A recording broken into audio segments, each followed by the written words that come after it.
welcome to another edition of YCPL Book Talks. I'm Pearl. And I'm Beth. And today we actually decided to do what we're calling a Goodreads challenge. So we both use Goodreads, and we both put things on our to-be-read list, which, you know, is something you do with that particular online program. And we decided that we would challenge each other to read a book that was on our to-be-read list, right? So I actually challenged Pearl to read this book, which is the new one, Painfully True Stories of a Reluctant Dad by Mike Birbiglia, who is a comedian. And I challenged Beth to read Solutions and Other Problems by Allie Brosh. And Allie Brosh, some of you might know, wrote Hyperbole and a Half, which came out, I want to say 7 years ago. It was a long time ago, and a lot of her drawings were very popular memes at the time and have persisted because they're very funny. But this book is a long time in the making, and I thought Beth should read it. Yeah, and you know, obviously I did too, because it was on my list. So her incredibly long. I do. So long. I throw a lot of books on that list. I've had books on that list since I started my Goodreads, which was like in 2007 or some nonsense. So yeah, I probably should purge some of them. But I'm glad you picked this one because I was really excited to read it. Yeah. And I did purge mine, knowing that we were going to do this challenge, and I didn't want her to pick something that I didn't really want to read anymore, or that I'd already read. So I trimmed it down to a very manageable 40-some books, as opposed to the 900 and some books that book came off of. Sorry. That's fine. So, we're going to talk about these books today. We've both read them, so that's good. I actually own this one and this one. And this is on my Christmas list, so. Yeah. So Beth, do you want to get started? Sure. So I read a Hyperbole and a Half. I've actually been following Allie Brosh since she was writing webcomics on her blog, I guess, is what she does. So I was really excited about this book because she kind of dropped off the scene after Hyperbole and a Half, and we've all kind of missed her. So I'm really glad she's back, and I know her fans are. So really, what Allie Brosh does, and this is what she says, is that she thinks back about memories in her life, and she draws something, and she writes something, and they come out as, like, things she wants to say. Literally. Like, this is how she describes the book, is she had some things to say, so she wrote a book. And, you know, we put it in our graphic novel section, I believe, because there's a lot of illustrations in it, but there's also a lot of text in it too. So it's really kind of a hybrid book. It's not really a straight graphic novel. It's almost not even really a straight memoir. It is, but it's so like random and at times ridiculous. But as she says, all of these things happen to her. And I did write down some of the things.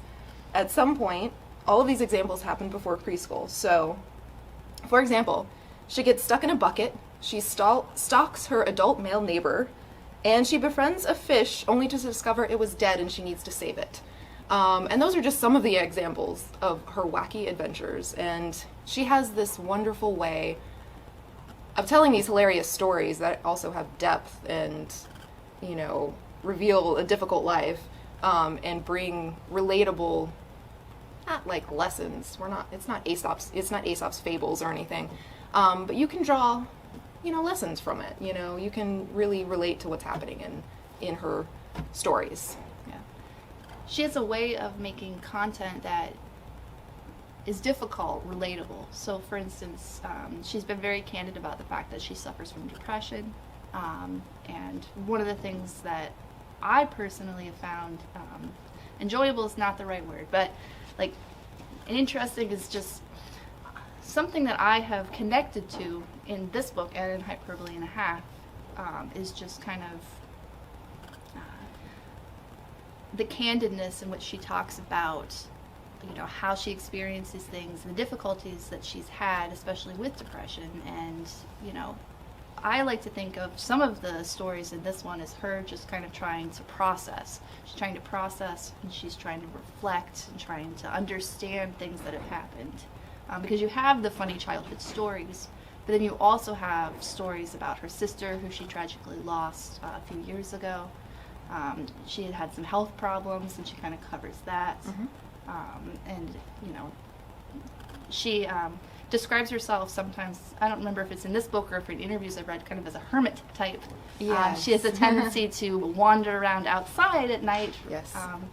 And so it's one of those things, I mean, you know, you get really unique perspective. And you can maybe tell from the cover, her illustrations have this very kind of exaggerated features. I always used to think, well, she's doing these in paint, but I don't know if she's using paint or if she's using something else, because I can't quite pull that back to my mind, but yeah, I mean, that's like the elephant in the room, right? Yeah. I mean, these are hugely popular. They become, you know, memes over time, but like the drawings are at their core very childlike. Yeah. But I actually saw this thing online where she talks about how she draws eyes over and over again, and to get the emotion in those eyes, and you can see it on every page that she's got eyes.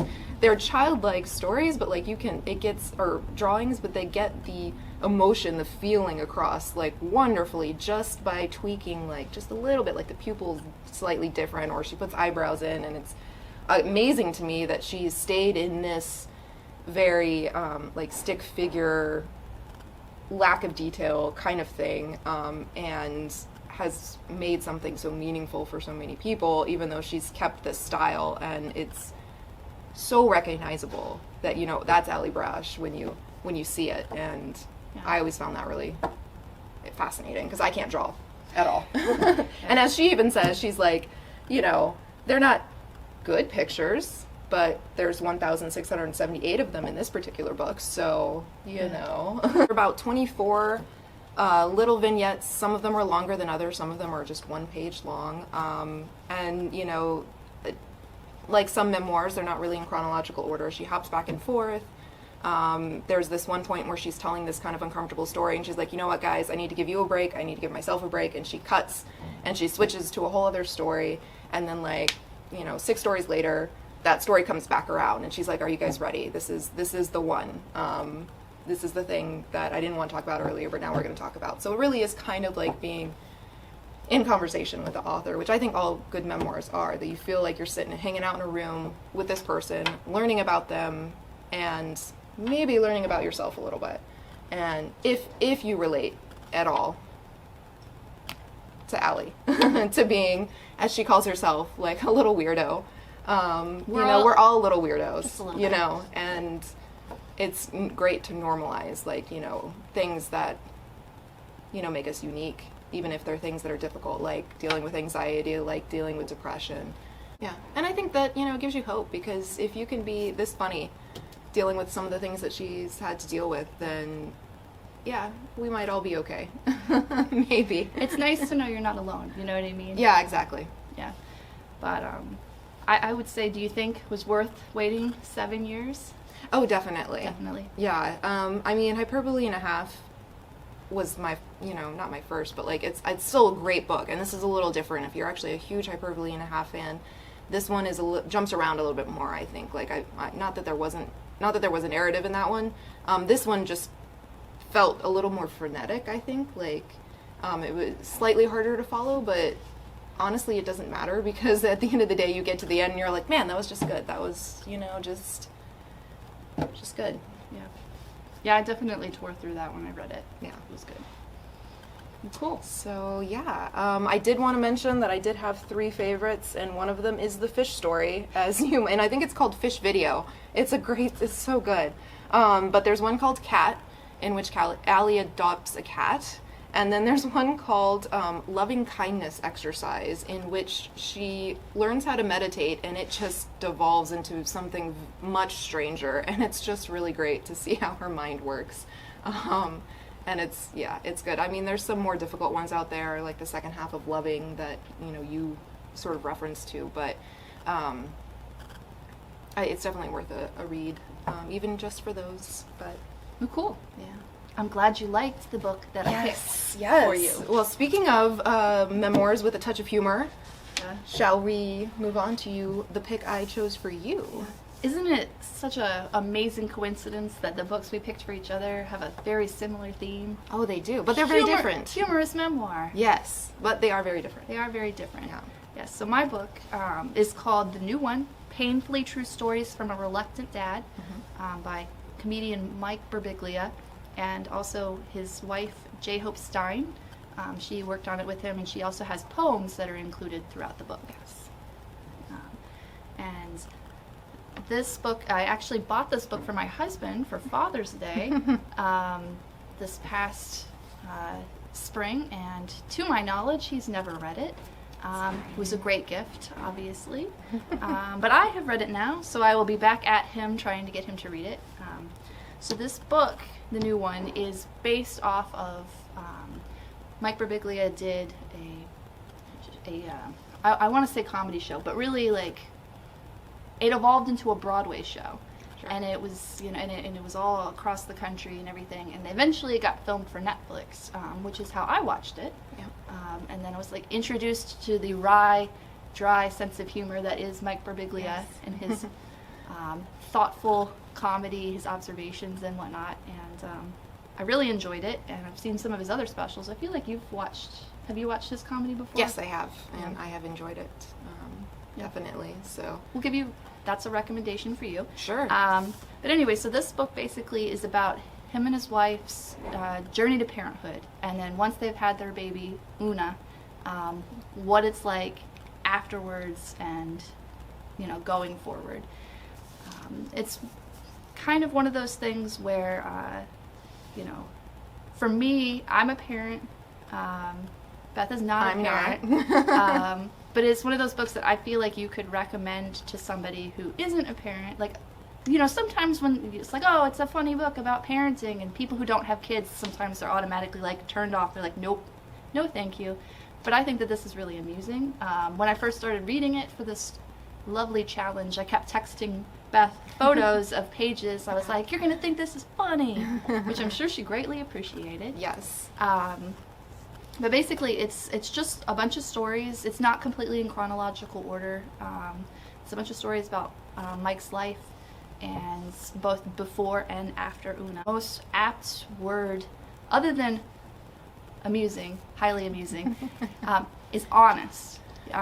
This feels it feels very true to their experience, because every parenting journey is different, but it feels very honest as he kind of tries to go through like his thoughts, his emotions, his interpretations. He even at one point talks about how every story has at least two different sides, and he and his wife are very much aware of the fact. So sometimes they regroup to kind of compare notes, like, did that happen the way that you thought that happened, and he has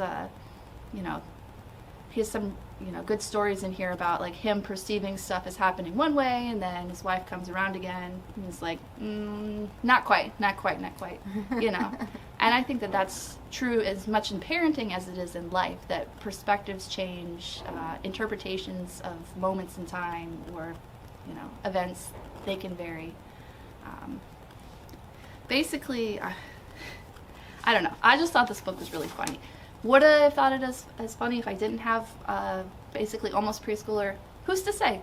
But I could relate a lot to it, because it's like, for me personally, it's like, this is their journey, but I could relate to it because for me, I wasn't sure if I wanted to have kids. Just much like Mike is a lot more like, no, but like I just wasn't sure, and so and then when we had our son, it was kind of like there was this lot of like, what have we done? What is this? And now I've gotten to the point in my life where people are pressuring me like, you should have another one. You should have another one. And I'm like, but I did it. Like, I did it though. Like, I had it. And it's still alive. Yeah, and he's still alive. He's still here. Like, he's made it. Like, he'll be fine. Like, he's good. And it's one of those things that like, Mike has this really great quote in the beginning part of the book that I texted you. Yes, you did. And it is, and he's talking about pre-daughter, like, not really wanting to be a parent. And he's talking about being at his brother's house and watching his brother with his kids. And he says, to be fair, Maybe I have a low tolerance for children because I've lost a lot of great friends to kids. Because parenting is really like a disease, but it's worse than a disease because they want you to have it too. They say things like, you should have kids too. And I think, I'm watching you do it, and I'm thinking I'm not going to do it. And then he just goes into this whole zombie metaphor, and it's just really funny. Yes. Or at least it's really funny to me. Yeah. But it's like, it's one of those things that I'm like, yeah, because I feel like I did it. And now I'm like, do it again, I don't know. But I feel like everybody else is like, they're like, no, do it again. Have all the kids. You know. And then he talks about all the different reasons why he doesn't want to have kids. Mm-hmm. And I feel like, you know, a lot of them are really relatable. You know, like, I don't know anything. People aren't great.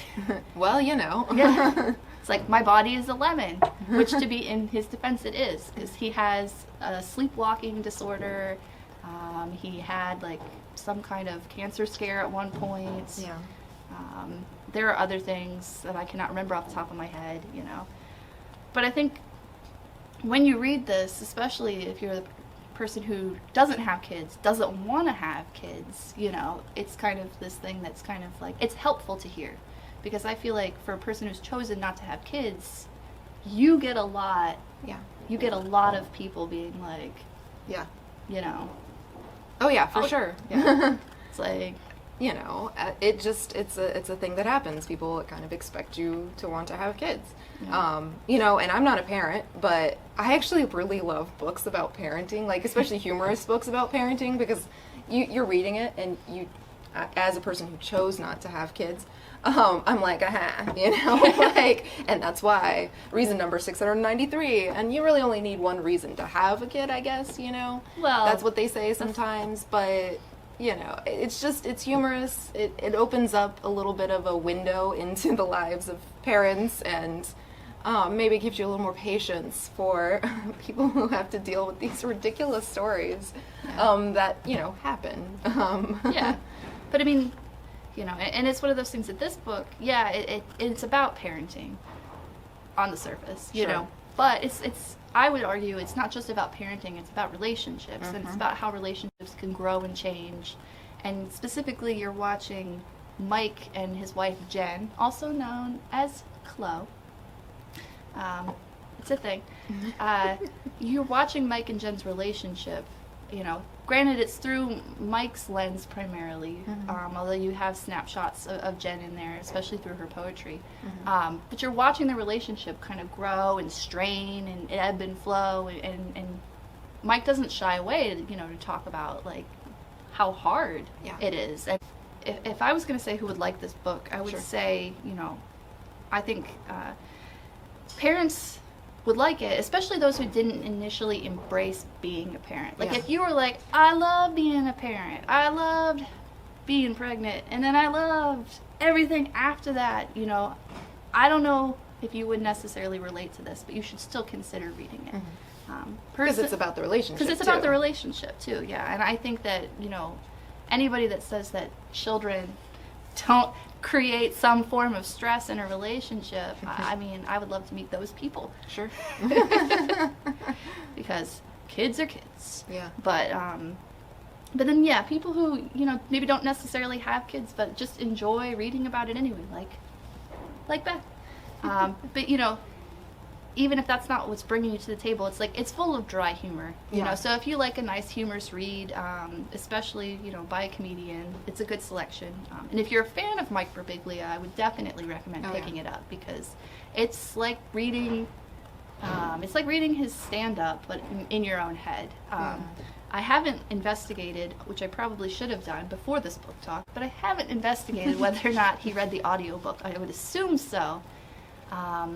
And after having read it, I'm like, I would like to listen to it, because I bet it would be very amusing. His delivery, and actually I read the Jim Gaffigan one in audio. Oh, yeah. And it didn't, I mean, I'm sure the regular book was good too, but I feel like it made all the difference, because, you know, unless you constantly listen to, like, Mike Birbiglia all the time, it's going to be a little bit difficult to hear his voice in your head, unless you actually listen to the audiobook, which I'm not sure that we own yet. Maybe we should suggest Well, purchase that. suggestion that from, yeah, definitely. Well, it's one of those things that it's like, comedians can have such unique voices, and I mean, as somebody who has watched his comedy, I can hear it. Yeah. There are quotes, and not quotes, sorry, there are jokes in this book that he definitely has in his special, and Sure. I'd be like, I remember that one. But, Throwback, yeah. callback. Yeah. But it's not surprising.